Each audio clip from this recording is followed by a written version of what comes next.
नमस्कार दोस्तों, स्वागत है आपका जीएस क्लासेस में।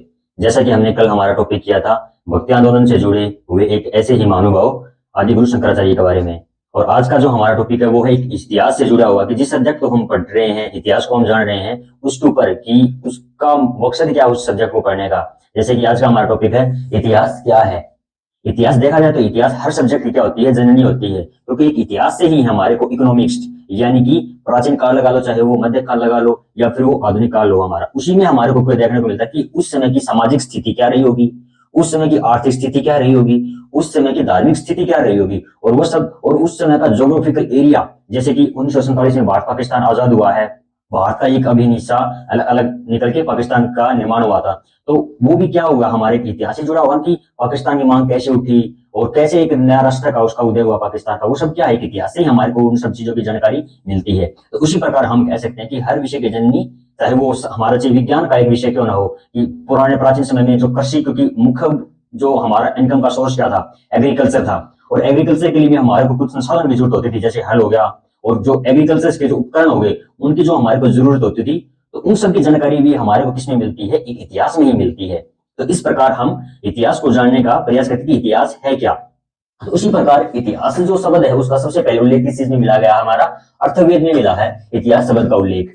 और जो किससे बना है, संस्कृत भाषा के 3 शब्दों से बना है, इति है प्लस आस, अर्थात इति है प्लस आस, अर्थात निश्चित रूप से क्या हुआ होगा, ऐसा ही हुआ होगा। क्योंकि इतिहास क्या है, जो समय बीत चुका है उसका उसको जानने का प्रयास, वो जानने का प्रयास कैसे हो सकता है, अभिलेखों के माध्यम से होता है। अभिलेख क्या होते हैं, प्राचीन समय के उपकरणों को उठाकर अभी उस समय की तकनीक क्या रही होगी, लोगों ने किस किस चीजों का उपकरण का यूज किया होगा, उन सब चीजों का होगा। फिर उस समय के लिखित ग्रंथ है जो, जैसे कि प्राचीन काल में वैदिक जो ब्राह्मण ग्रंथ हो गया, वेद साहित्य हो गया, हमारा जैन ग्रंथ, बौद्ध ग्रंथ, इन सब चीजों के माध्यम से हमारे को जो जानकारी मिलती है उनको इकट्ठा करने के बाद में हमारे को क्या मिलता है, वो चीजें इतिहास के बारे में जानने को मिलता है। तो इसी प्रकार जो इतिहास शब्द का तो सबसे पहले उल्लेख किस चीज में हुआ, हमारा अर्थवेद के अंदर हमारे को इतिहास शब्द जानने को मिलता है।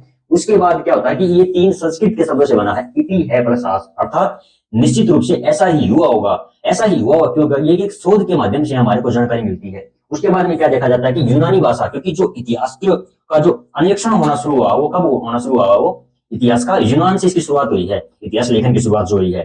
तो वहां पे इस चीज को किस रूप में माना जाता था कि शोध, शोध क्या हुआ, रिसर्च हो गई, हमारी शोध से प्राप्त ज्ञान हो गया। जैसे कि हमने देखा कि 1921 में हड़प्पा सभ्यता की खोज हुई है। हड़प्पा सभ्यता की खोज होने के बाद में हमारे को पता चला कि यह विश्व की पहली नगरीकरण सभ्यता थी। यहाँ का स्ट्रक्चर है और यहाँ के रंगों के मकान है, रहने की गलियों की व्यवस्था है, गांव शहर की जो व्यवस्था हो क्या थी, आज के जो आधुनिक भारत शहर है उनके अनुसार उनकी वो कैसे हुआ, उनका आकलन एक खोज के माध्यम से हुआ है। उसी प्रकार एक ब्रिटेन के इतिहासकार हुए हैं ई एच कार, जिन्होंने अपनी पुस्तक व्हाट इज हिस्ट्री के अंदर इस चीज का, जैसे कि इतिहास क्या, व्हाट इज हिस्ट्री के अंदर इन्होंने अपनी एक इतिहास की डेफिनेशन देने की कोशिश की है, जिसमें क्या लिखा गया है कि इतिहास अतीत और वर्तमान, अतीत जो बीत गया है, वर्तमान जो फिलहाल चल रहा है, के बीच अनवरत संवाद है। अर्थात जो घटनाएं पीछे घटित हो चुकी है और उनका मूल्यांकन करने के बाद में वर्तमान के साथ उन चीज को जोड़ना, कि जैसे कि आप मान के चलो प्राचीन काल का लगा लो, मध्य काल में आप मुगल काल या सल्तनत काल या मुगल काल का लगा लो, आर्थिक जो स्ट्रक्चर है हमारा वो कितना बदलाव आया उस चीज में, उन चीजों का मूल्यांकन करना हमारे को एक इतिहास के माध्यम से ही जाना जाता है। और दूसरी चीज क्या होती है कि कोई भी इतिहास, कोई भी शोध अपने आप में अंतिम और अपने आप में पूर्ण नहीं होती। पूर्ण क्यों नहीं होती, क्योंकि उसमें संभावना बनी रहती है कि नई रिसर्च होगी। और दूसरी क्या होती है कि उसके अंदर हमारे को एक अलग भी और डाटा उसके अंदर ऐड हो सकता है इतिहास के अंदर। तो उसी प्रकार इन्होंने क्या किया कि इतिहास अतीत और वर्तमान के बीच क्या अनवरत संवाद है, और कोई भी इतिहास अपने आप में पूर्ण और अंतिम नहीं होता।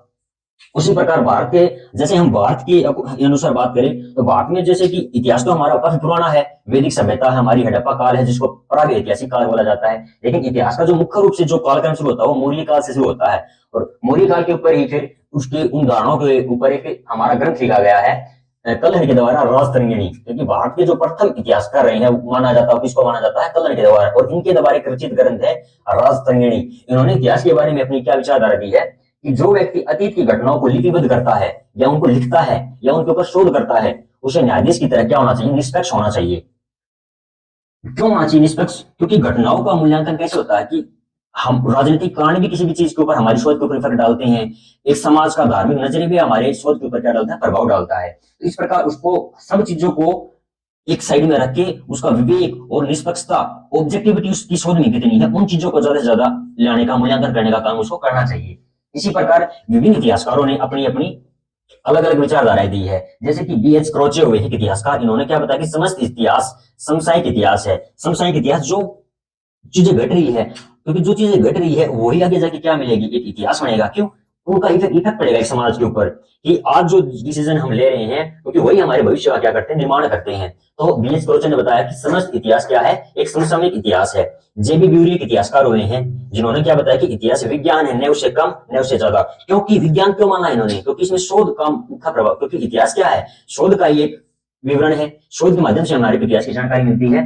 उसमें क्या होता है कि डाटा जो इकट्ठा किया जाता है, चाहे वो किसी की ग्रंथ को पढ़ के हो या खुद किसी भी साइट का मूल्यांकन करने के बाद में हुआ हो, तो उसमें उन चीजों की ऑब्जेक्टिविटी महत्वपूर्ण रहती है किसी भी चीज को करते हो, तभी इसको हम विज्ञान के अंदर लेते हैं। लेकिन विज्ञान ज्यादा क्यों नहीं है? क्योंकि इतिहास में शोध के माध्यम से उसके अंदर कुछ ऐड होने की संभावना हमेशा बनी रहती है। और विज्ञान क्यों है? क्योंकि विज्ञान इसलिए है इतिहास, क्योंकि जो शोध अभी तक हो चुकी है वो भी एक प्रमाणित और एक शोध के माध्यम से उन चीजों को उजागर किया गया है। उसी प्रकार कार्ल मार्क्स, जो काफी जिन्होंने दास प्रथा के ऊपर काफी इन्होंने काम किया है, तो उन्होंने अपने शोध में क्या लिया है कि इतिहास अपने आप को दोहराता है। पहले बात त्रासदी के रूप में, दूसरी बात प्रहसन के रूप में। क्यों क्यों दोहराता है? इन्होंने ये बात क्यों कही है? जैसे कि हम एक विश्व युद्ध का ले ले, जैसे 1914 में क्या हुआ था, प्रथम विश्व युद्ध शुरू हुआ था। उसका परिणाम क्या हुआ था? परिणाम सॉरी, उसका युद्ध होने के रीजन, कारण क्या रहे होंगे? कारण अनेकों कारण रहे होंगे। आर्थिक व्यवस्था, आर्थिक कारण भी रहे होंगे, सामाजिक कारण भी रहे होंगे, धार्मिक हो गए, या अपने आप को एक प्रभुत्व संपन्न बनाने के भी, आज संसार में मैं ही एक सुपर पावर हूं, कहीं ना कहीं वो भी चीज इफेक्ट डालती है। लेकिन उससे क्या हुआ? उससे क्या हुआ, हमारी एक तो आर्थिक काफी नुकसान झेलने पड़े, सामाजिक नुकसान झेलने पड़े, काफी तादाद में लोगों को महामारी का, भूखमरी का शिकार होना पड़ा। लेकिन उसी के साथ आने वाले 20 सालों में हमारे को दूसरा विश्व युद्ध देखने को मिलता है। 1939 में शुरू होता है द्वितीय विश्व युद्ध। तो हमने सीखा क्या हमारे इतिहास से, कि जो काम हमारे को हमारे सामने आ रखे हैं, कि जो 1914 में जो घटनाएं घटित हुई है, उसके जो परिणाम निकल के आए हैं, उनसे हमारे को कुछ भी नहीं सीखा। और फिर क्या हुआ, 1939 में हमारे को दूसरे विश्व युद्ध की तरफ धकेल दिया गया था। तो ये भी चीज कार्ल मार्क्स ने अपने इतिहास शोध में दी है, कि अपने आप को दोहराता है। और दोहराने के बाद में अगर उनका हम अपने समाज के नजरिए से अगर उनको हम एक अच्छे वे में नहीं लेते, तो हमारे लिए नुकसानदायी हो जाती है। फिर है इतिहासकार है आरजी कलिंगवुड। आरजी कलिंगवुड ने क्या किया कि समस्त इतिहास विचारों का इतिहास है। बिल्कुल, विचार सबसे बड़ा क्या होता है हमारे लिए? विचार होता है। जब कोई भी इतिहासकार शोध करता है तो क्या होता है, उसका दिमाग, उसकी दिमाग की सोचने की क्षमता, और उसने जिन तथ्यों के माध्यम से अपना इतिहास, अपनी शोध शुरू की है और अपनी शोध को आगे बढ़ा रहा है, उसमें उसकी निष्पक्षता हमेशा काम आती है। क्यों? क्योंकि वो आर्थिक राजनीतिक कारण में कहीं भी किसी भी व्यक्तित्व के ऊपर डाल रहा, प्रकाश डाल रहा, तो हो सकता है उसकी दिमाग में उसकी विचारधारा उस व्यक्ति के प्रति कैसी रही होगी, तो अपनी शोध के अंदर वो लाने का प्रयास करेगा उस चीज में।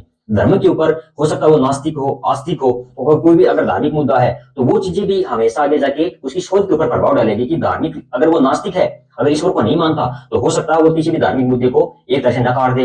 हो सकता है उस समय में धार्मिक मुद्दा इतना बड़ा रहा, लेकिन उसने धार्मिक मुद्दे को इतना महत्व न देके किसी और राजनीतिक पक्ष को दे दिया, तो वो चीज उसकी शोध को क्या करती है, प्रभावित करती है। उसी प्रकार आज कलिंगवुड ने क्या कि समस्त इतिहास क्या विचारों का इतिहास है।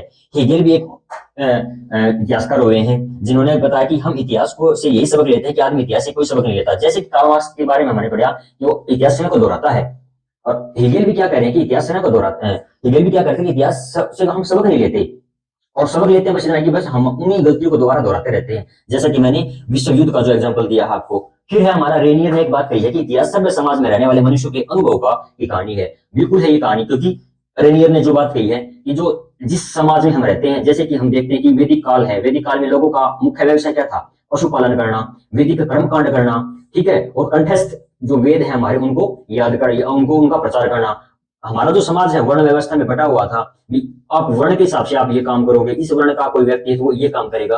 तो उसी प्रकार वे जो क्रियाकलाप है उस एक समय विशेष में जो घटित हुए हैं, वही आगे जाके क्या बन जाता है, हमारा इतिहास बन जाता है। और उसी की नींव पे, हमारी अतीत की नींव पे हमारी भविष्य का निर्माण होता है, और वो अतीत का निर्माण हमारे वर्तमान से गुजर के हमारा अतीत बनता है, और वर्तमान के क्रियाकलाप भी हमारे भविष्य की नींव तैयार करते हैं। तो इस प्रकार हमने देखा कि आज का जो हमारा टॉपिक था इतिहास क्या है, उसके बारे में हमने एक ब्रीफ और विभिन्न इतिहासकारों के द्वारा जो विभिन्न विभिन्न प्रकार की अपनी शोध के माध्यम से जो विचार प्रस्तुत किए हैं, उनके बारे में जाना। और उम्मीद करता हूँ आपको ये सब चीजें अच्छी प्रकार से याद हुई होगी।